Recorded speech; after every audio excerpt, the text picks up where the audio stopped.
Direct investisseur en compagnie ce matin de Stéphane Sauduteil. Bonjour Stéphane.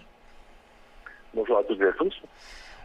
Stéphane, on va s'intéresser dans un premier temps, on va parler du CAC, du S&P, de l'euro-dollar. On va démarrer bien sûr par notre indice parisien en grande forme ce matin, plus 2%, on est au-delà des 5100 points. Décidément, marché très volatile d'une semaine à l'autre. Oui, effectivement, ça faisait 12 jours en fait qu'on restait dans une zone relativement comprimée entre 4870, 4900 en bas et 5080 grosso modo en haut. Et là, ce matin, en fait, on est parti vraiment comme une bombe avec les propos de Benoît Curé concernant le quantitative easing à l'européenne qui serait peut-être intensifié dans les 2 mois à venir. Donc ça, bien entendu, ça plaît aux investisseurs. Donc on a eu un gap d'ouverture d'une quinzaine de points sur le CAC 40 et puis on a explosé vraiment la résistance 5080, 5100 points. Donc on est reparti un petit peu vers le haut. Je pense qu'il y a une forte probabilité maintenant qu'on essaye d'aller peut-être tutoyer les points hauts annuels. Bon, on n'en est pas très loin, hein. Il y a 150 points, donc c'est pas non plus énorme. Mais compte tenu du signal qu'on a eu ce matin, et si on confirme un petit peu en clôture ce soir le cap des 5080, 5100 points, il y a une forte probabilité qu'on continue un petit peu vers le haut. Donc, comme je disais à 9 heures, on pouvait essayer de jouer une stratégie de breakout sur rupture de 5080, 5100 points, mais effectivement, il fallait être Ah oui, très ça très va tellement rapide. vite, c'est un peu compliqué. Donc pas facile, on n'a pas eu de retracement du tout, on n'est même pas revenu combler au moins partiellement le gap qui a été ouvert ce matin à l'ouverture, donc c'est pas des stratégies faciles, d'autant que il n'est pas facile non plus de placer le stop quand on a accéléré aussi fortement, et puis on peut toujours douter un petit peu du potentiel avec ces accélérations d'une centaine de points comme ça assez vite. Donc c'est pas une journée ou une matinée très facile pour trader. C'est vraiment les investisseurs les plus agressifs qui ont réussi à tirer leurs épingles du jeu. Si on commence à réfléchir un petit peu trop, bon là on est passé à côté de la hausse de ce matin. Donc ce qui est intéressant vraiment de voir, c'est quand même la vélocité, la rapidité, la puissance de débordement de cette zone de résistance très importante ces 15 derniers jours. Donc qui laisse penser quand même qu'on va filer peut-être un peu plus haut. Mais attention quand même, tant qu'on n'a pas débordé vraiment le point haut annuel, on pourrait encore avoir un double sommet potentiel, on pourrait encore avoir des ennuis avec la cyclicité qui n'est pas excellemment bonne à partir du mois de mai. Et bien entendu, on va le voir aussi sur les indices américains qui commencent à donner vraiment le tournis, puisque Alors justement, finalement, contre vous toute attente, évoquez, on Stéphane, est parti vers le haut. vous évoquiez effectivement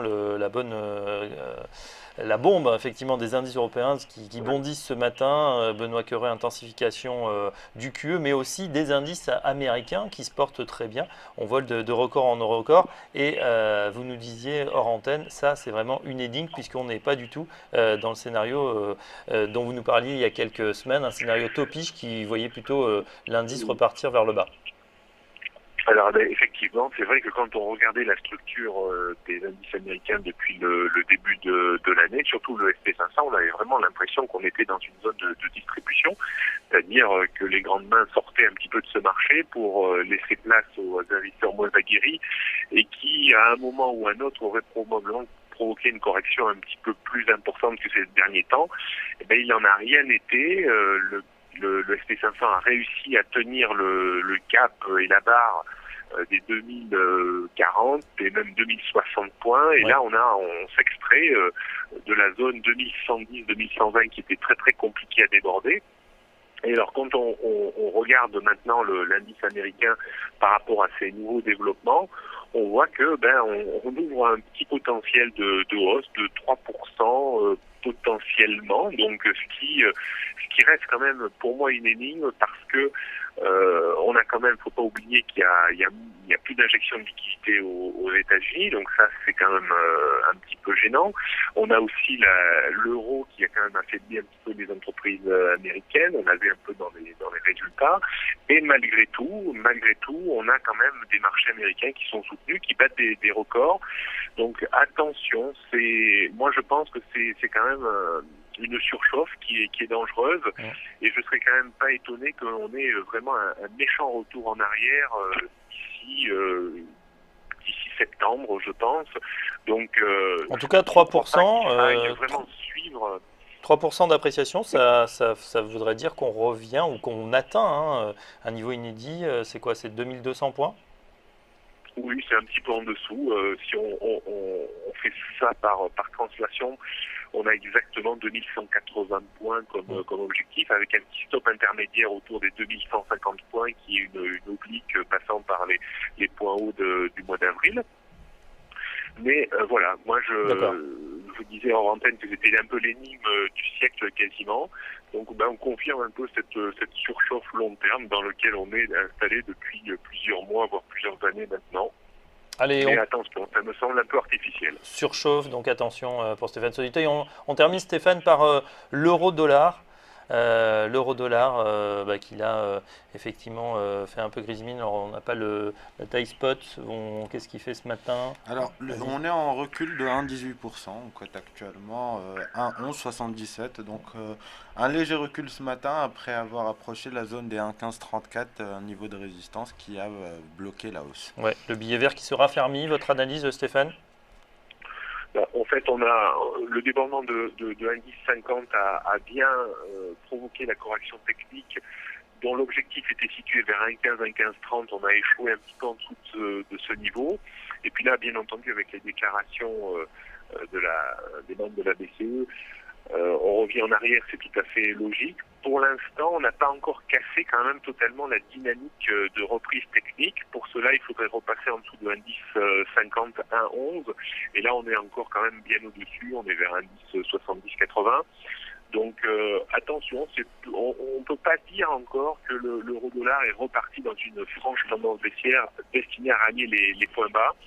Il va falloir observer vraiment dans les prochains jours, et il y a plein de statistiques qui vont tomber avec les minutes de la fête demain, bien sûr la conférence de presse de Mario Draghi jeudi. Attention, la semaine est très importante. Il va falloir vraiment surveiller indice 50 à 11 pour se prononcer beaucoup plus fermement.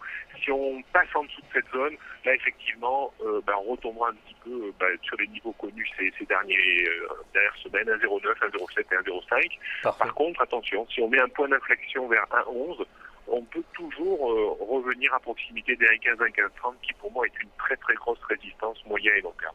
Entendu. Merci beaucoup Stéphane Soliteuil. Je rappelle que vous êtes responsable des sites Technibourse et Robo. Donc attention, beaucoup de volatilité sur l'euro-dollar et également énigme sur le S&P. Attention au risque de surchauffe, nous dit ce matin Stéphane Soliteuil. On continue dans un instant, c'est Benoît Rousseau par téléphone. À tout de suite.